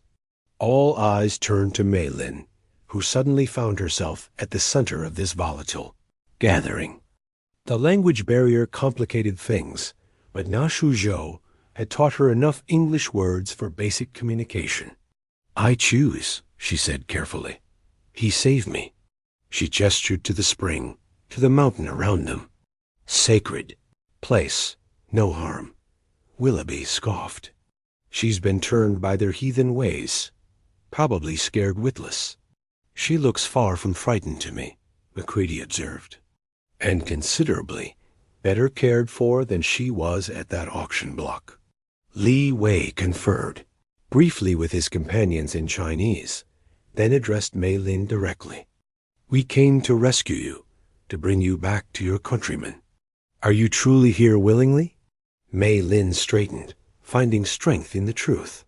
In halting Cantonese, mixed with the English and Apache words she had learned, she explained about Náshŭ's kindness, about the mountain's sacredness, about the ritual that was bringing new life to the spring. Her countrymen listened with growing amazement, their preconceptions challenged by her evident conviction. "This is nonsense," Tobias Green interjected. "We didn't ride all this way to listen to gibberish. That girl belongs back in town where Christian folk can look after her proper." Náshŭ moved then, placing himself between Mei Lin and the posse. Gray Wolf and Soaring Eagle flanked him, creating a protective formation. The tension spiked dangerously as Willoughby and his men instinctively reached for their weapons. "Hold!" Sheriff Macready's command cracked like a whip across the basin. With deliberate movements, he unpinned his badge and held it up for all to see. "I've worn this star for 33 years. Kept peace between folks who had plenty of reasons to kill each other. I'm not about to see bloodshed on this mountain today." He turned to face each group in turn. You all came here believing you were doing right. Apache thought they were rescuing a kidnapped girl. The Chinese men came to help one of their own. And Náshŭ, Zhou. He paused, studying the Apache warrior thoughtfully.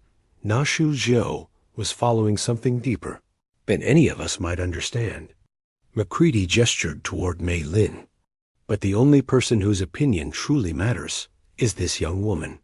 And she's made it clear she's here by choice. Willoughby wasn't ready to concede. She's just a girl, Sheriff. Doesn't know what's best for her. She survived crossing an ocean, losing her family, forced labor, and being sold at auction, Macready countered. I'd say that gives her the right to make her own decisions. Li Wei stepped forward again, addressing the sheriff. We came only to ensure her safety and freedom. If she chooses to stay for this ritual, we will not interfere.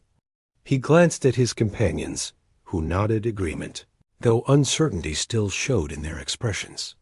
The standoff continued, the weight of cultural misunderstanding and prejudice pressing against the fragile possibility of resolution. In this tense moment, the spring suddenly surged, its flow increasing dramatically. Water spilled over the basin's edges, running in rivulets across the stone floor. The unexpected phenomenon drew all eyes, momentarily diverting attention from the Ascent. Confrontation. The mountain speaks, Náshŭ said simply, gesturing toward the flowing water. It recognizes that we stand at a crossroads between worlds. The spring's unexpected surge created a momentary pause in the confrontation. Water flowed in expanding circles across the basin floor, reflecting the morning sunlight in dazzling patterns. Even the most skeptical among the gathered groups could sense something extraordinary occurring. Náshŭ turned to Sheriff Macready, his expression solemn. We stand at the threshold of something ancient and powerful. The renewal ceremony must be completed. Macready studied the Apache warrior's face, seeing neither deception nor fanaticism, but rather the calm certainty of a man following a path he deeply believed in. The sheriff nodded slowly. How long will this ceremony take? Until midday, Náshŭ replied. Then all will be clear. Macready turned to address the disparate groups. I'm proposing we all stand down and witness whatever's happening here. Hank, your men keep their weapons holstered. No exceptions. His tone made it clear this wasn't a request. Willoughby started to protest, but the Buchanan brothers had already moved back, finding seats on the rocks overlooking the basin. The confrontation had lost its momentum, curiosity gradually replacing hostility. Li Wei conferred briefly with his companions, then approached Mei Lin. In halting phrases that mixed Cantonese with the few English words they shared, he confirmed again that she was participating willingly. Satisfied with her affirmative response, the three Chinese men respectfully withdrew to observe from a distance. With the immediate threat diffused, Náshŭ turned to the sacred task at hand. From his medicine bundle, he withdrew a ceremonial blanket, its surface woven with geometric patterns. That told the story of his tribe's first encounter with the mountain centuries ago. Unfolding it carefully, he spread it on a flat stone beside the spring. This ceremony, he explained to those gathered, his voice carrying across the now quiet basin, has been performed by my people since the Great Spirit first led us to this mountain. Today, it will be different. Today, the mountain has called for new songs to join with the old. Gray wolf and soaring eagle moved to take their traditional positions around the spring, though still uncertain about including outsiders in such a sacred ritual. They had witnessed enough to trust Náshŭ's vision. The ceremony began with the three Apache men singing the morning prayer, a rhythmic chant that echoed off the basin walls, creating harmonics that seemed to vibrate through the very stone beneath their feet. The spring responded, its flow maintaining the increased vigor that had begun during the confrontation. Next came the offering phase. Náshŭ approached Mei Lin, holding out the ceremonial blanket. In their developing shared language, supplemented by gestures, he explained what was required. "The mountain asks for offering," he said. "Something of value. Something of meaning." Mei Lin understood. She reached beneath her tattered garment and removed the jade pendant, the last link to her family, the only possession she had managed to keep through all her tribulations. With solemn dignity, she placed it on the blanket. Náshŭ added his own offering, an eagle feather that had been passed down through 5 generations of his family. Gray Wolf contributed a small carved stone bear that had protected him through many battles. Soaring Eagle hesitated, then added a braided leather band given to him by his mother before her death. The blanket, bearing these treasures, was carried to the spring's edge. Náshŭ knelt, immersing his hands in the water before raising them, dripping, to the sky. The ancient words he spoke were incomprehensible to most present, but their reverent tone required no translation. Then came the most controversial part of the ceremony. Náshŭ beckoned Mei Lin forward to kneel beside him at the spring. Together, they placed their hands in the water, their fingers intertwining beneath the surface. "I, Náshŭ, keeper of songs, open the sacred mountain to one not of our blood," he proclaimed in Apache, then repeated in simple English for the others to understand. "The spring recognizes her spirit as worthy. The song she brings will join with ours, making both stronger." A murmur ran through the onlookers. Gray Wolf's face revealed momentary shock. This was far beyond what he had anticipated. Sharing. The ritual was one thing. Formally extending the mountain's sacred status to an outsider was unprecedented. Mei Lin, sensing the weight of the moment, spoke the Apache words Náshŭ had taught her. Though her pronunciation was imperfect, the sincerity in her voice was unmistakable. She followed with words in her native Cantonese, offering respect and gratitude to the mountain in the language of her ancestors. As their joint declaration echoed across the basin, the spring responded dramatically. A column of water rose several feet into the air before falling back, creating a shower of droplets that caught the sunlight and fractured it into 1,000 rainbow fragments. A stunned silence fell over the gathering. Even Willoughby and his men, who had begun the day with prejudice and suspicion, found themselves speechless before this inexplicable phenomenon. Náshŭ, Jiao, and Mei Lin remained kneeling by the spring, their joined hands still beneath the water's surface. The ceremonial blanket with its precious offerings floated gently on the pool, turning slowly as if guided by an invisible hand. Sheriff Macready removed his hat, an instinctive gesture of respect. The 3 Chinese men bowed slightly, recognizing the spiritual significance of what they were witnessing, even across cultural boundaries. A hawk cried overhead, circling the basin 3 times before soaring toward the peak. Gray Wolf pointed upward, his expression solemn. "A sign," he said simply. "The spirits acknowledge what has been done here." As the ceremony continued, something subtle but profound shifted in the atmosphere of the sacred basin. Boundaries between cultures, between peoples, between ways of understanding the world didn't disappear, but became momentarily permeable. In that liminal space, possibilities emerged that had previously been unimaginable. When Náshŭ finally rose, helping Mei Lin to her feet, he addressed the assembled witnesses directly. "What has been joined here cannot be separated. The mountain has accepted our offering. The renewal is complete." He turned to face his fellow Apache. "Gray Wolf, Soaring Eagle, you will take this news to the council. Tell them what you have witnessed. Tell them the prophecy of Singing Bird has been fulfilled. Summer faded into autumn, the mountain slopes blazing with golden aspen leaves before succumbing to winter's first snows. By spring's return, the events at the sacred basin had transformed.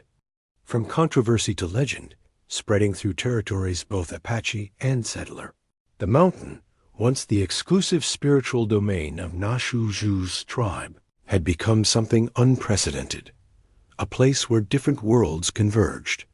The change had not come easily or without resistance, but its effects were undeniable.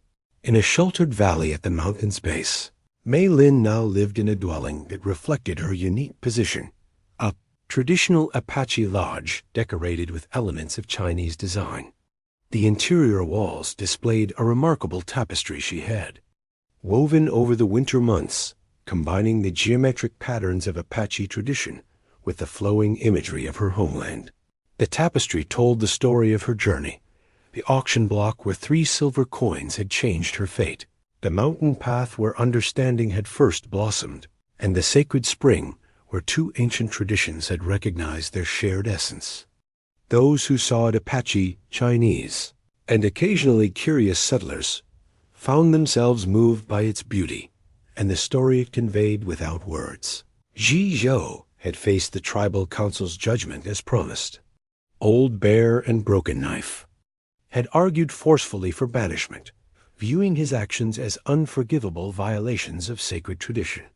But Singing Bird, supported by Morning Star, had spoken of the ancient prophecy fulfilled. Gray Wolf and Soaring Eagle had testified to the miracles witnessed at the spring. In the end, the council had reached an unprecedented compromise. Náshŭ would retain his position as keeper of songs, but would live apart from the main encampment near the mountain's base. What had begun as a form of exile had evolved into something far more significant. The separate dwelling became a meeting place, where Apache elders could encounter Chinese railroad workers away from the prejudice of frontier towns. Initially tentative, these gatherings gradually developed into genuine cultural exchange. Li Wei had been instrumental in building these bridges. After witnessing the ceremony at the sacred spring, he had returned to the railroad camps with a new perspective. Rather than encouraging Mei Lin to rejoin the Chinese community, he became a regular visitor to the mountain, bringing others who sought understanding beyond the narrow confines of their assigned roles in the expanding American West. Sheriff McCready, too, had played his part. His account of the events at the spring, delivered with the straightforward credibility he had earned through decades of service, prevented the spread of malicious rumors in Copper Springs. Though few settlers ventured to the mountain themselves, most had come to accept the unusual arrangement with a live-and-let-live philosophy typical of frontier pragmatism. On this particular spring morning, Mei Lin stood at the entrance of her dwelling, watching a small group approach along the newly established path.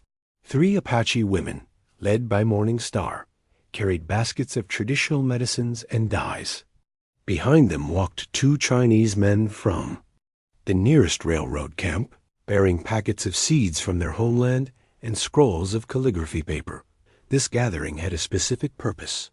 For weeks, Mei Lin had been teaching the Apache women Chinese embroidery techniques while learning their methods of basket weaving and leatherworking. The Chinese men had become students of Apache hunting methods while sharing their knowledge of irrigation systems that could help the tribe's modest agricultural efforts thrive despite the arid climate. Today, they would plant a ceremonial garden, combining plants sacred to both cultures, a living symbol of their developing kinship.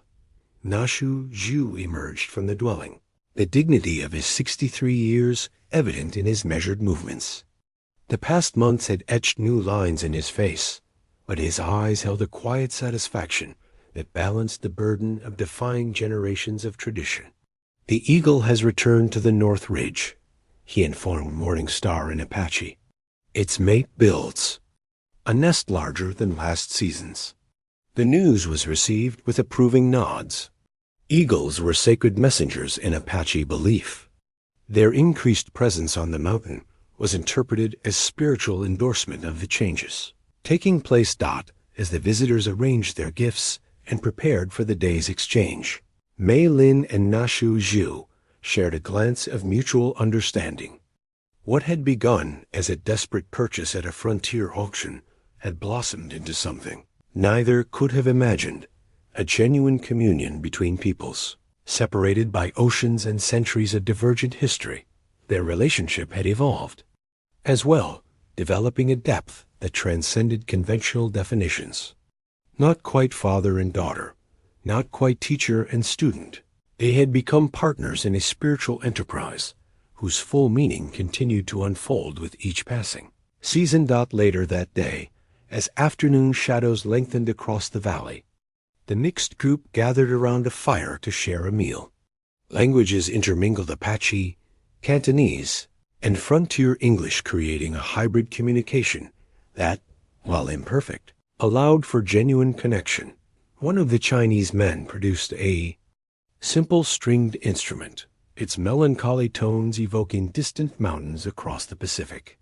Morning Star responded with a traditional Apache song, her clear voice rising into the twilight air.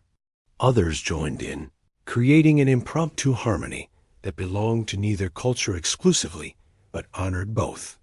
From a ridge above the valley, Soaring Eagle, now officially apprenticed to Náshŭ as a future keeper of songs, watched the gathering with youthful wonder.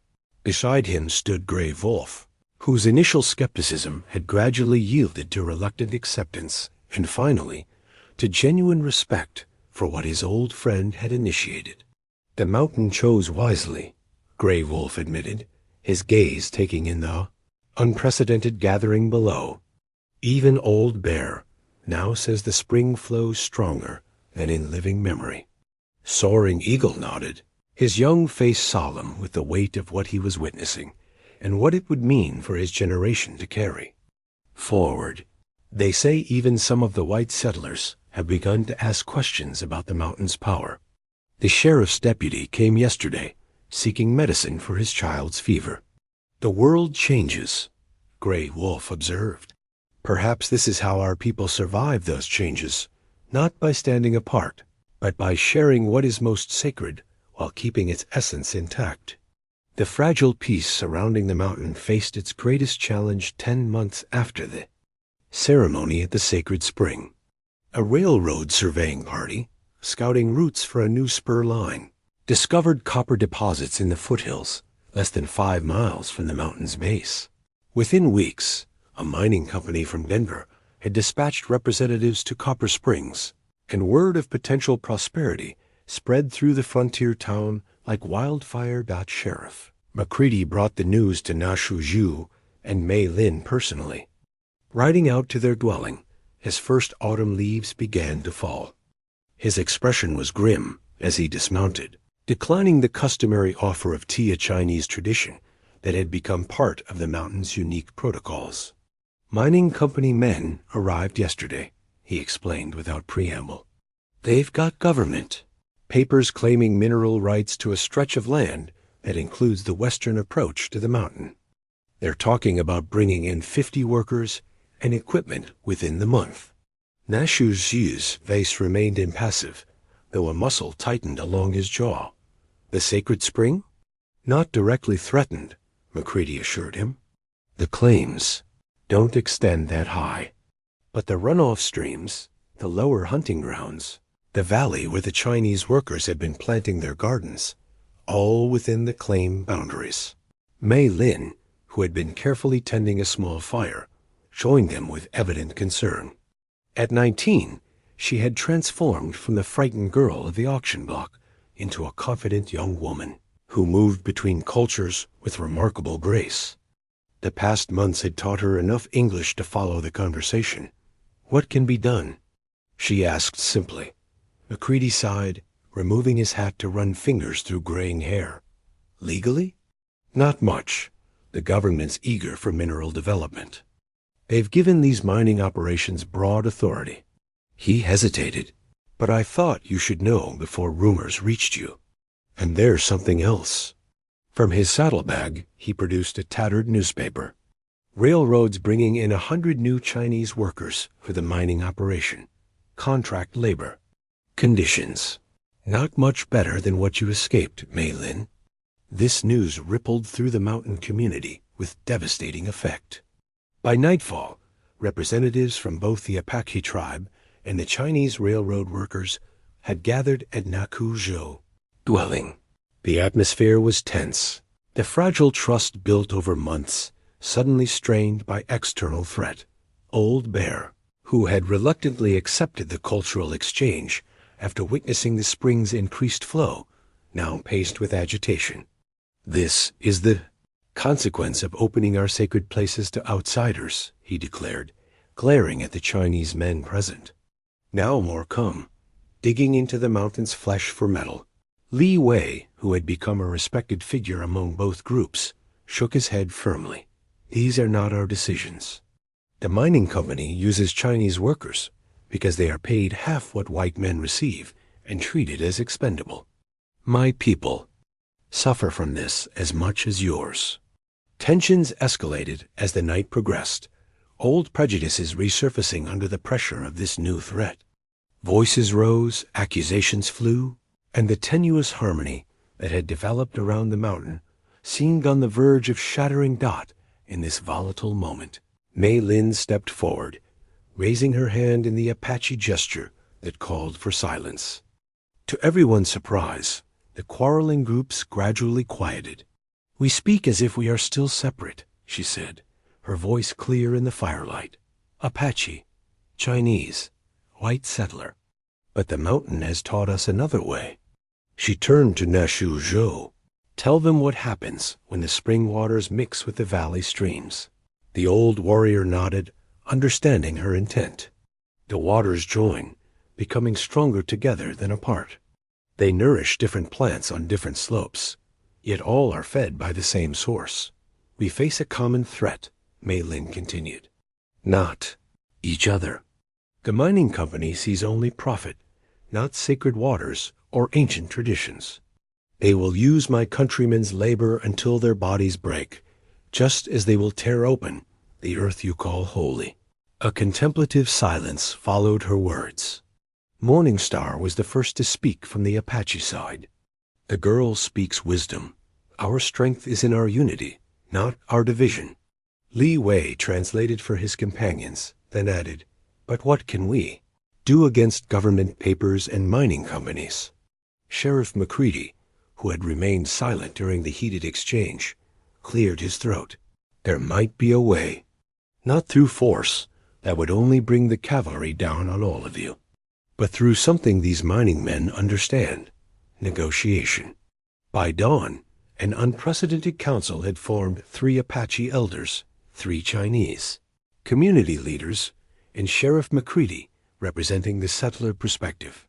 At the center sat Náshŭ and Mei Lin, their unique position bridging all 3 worlds proving crucial in the hours that followed. The plan they developed drew on the strengths of each culture: Apache knowledge of the mountain's water, systems, and terrain; Chinese engineering expertise gained through railroad construction; and McCready's understanding of territorial law and mining regulations.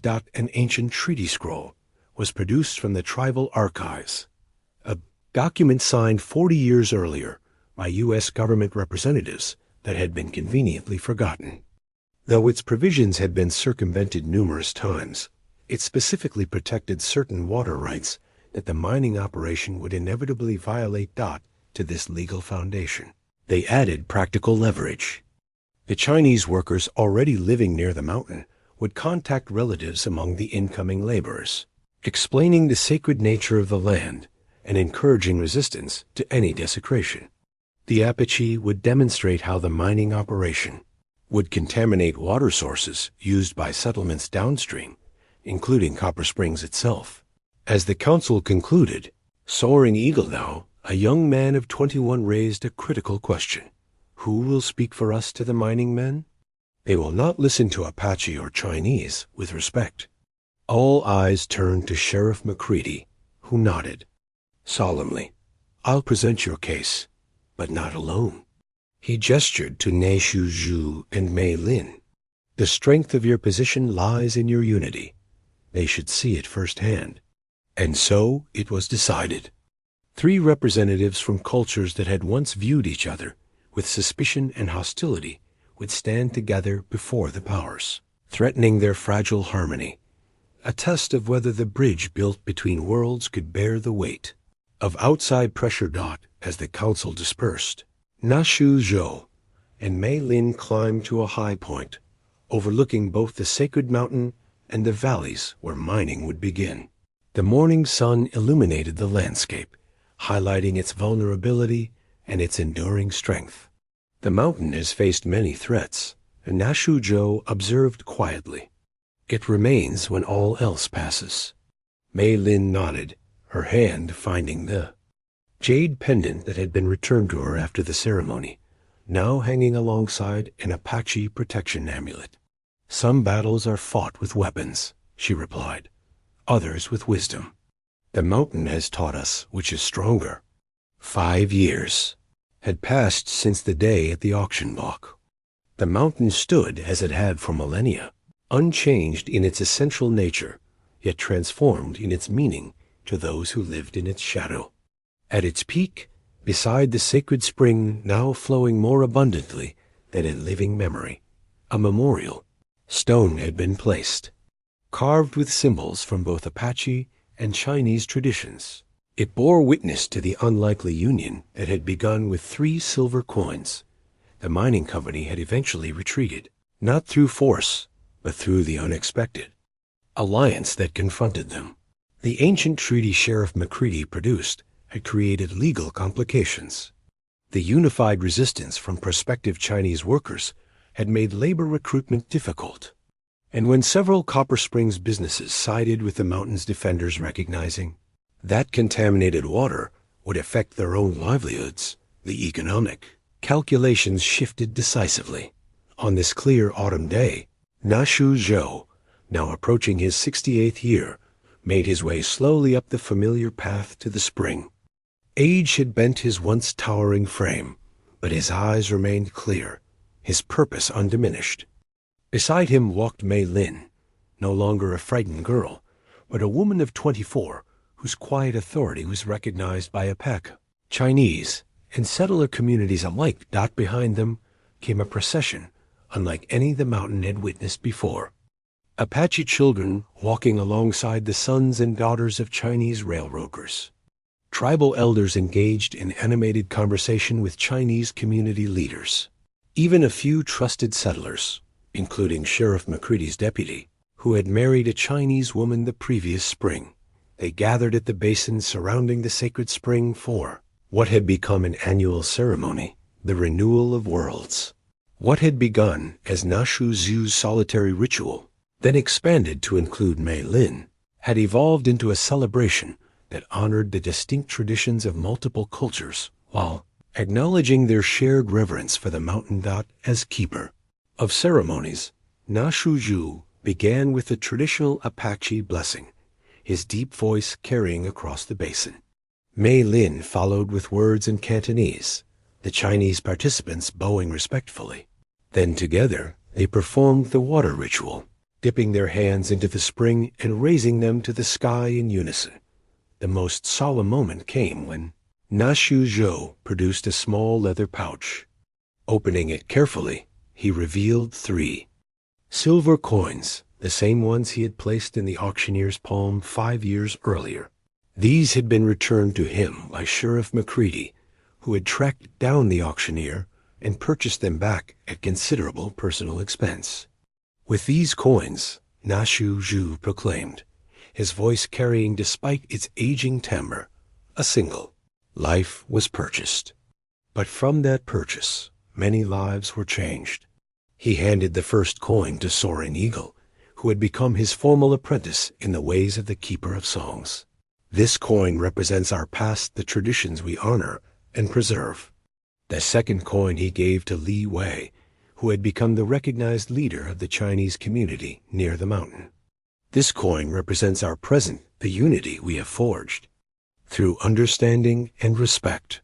The third coin he presented to Mei Lin, and this coin represents our future, the new ways that will grow from the seeds we have planted. As Mei Lin accepted the coin, murmurs of approval rippled through the gathered crowd. Many present knew versions of the story, how the towering Apache had purchased the Chinese girl at auction, how he had brought her to the sacred mountain against all tradition, how their unlikely connection had created a sanctuary where different worlds could meet in peace. Fewer knew the personal dimensions of that story, how Náshŭ had found renewed purpose in his final years, how Mei Lin had discovered a voice, an identity she might never have found otherwise, how their unique relationship had transcended conventional definitions to become something profound and transformative. After the formal ceremony concluded, the gathering transitioned to celebration. Chinese lanterns were hung around the basin, their gentle light complementing the traditional Apache fire. Children from both cultures performed dances they had learned from each other, their movements blending distinct traditions into something new and vibrant. As twilight descended, Náshŭ and Mei Lin withdrew slightly from the festivities, finding a quiet spot overlooking both the sacred basin and the valleys below. From this vantage point, they could see the scattered dwellings that had formed around the mountain's base, a community that defied the typical segregation of the frontier West. "Did you know?" Mei Lin asked softly, turning the silver coin between her fingers. "When you placed these coins in the auctioneer's hand, did you know it would follow?" Náshŭ considered the question, his weathered face thoughtful in the fading light. "The vision showed me the mountain recognizing you. It showed the spring responding to your presence." He shook his head slightly. "But this," he gestured, toward the gathering, the lanterns, the sounds of shared laughter rising from the basin, "this was beyond my dreaming." Mei Lin nodded, understanding.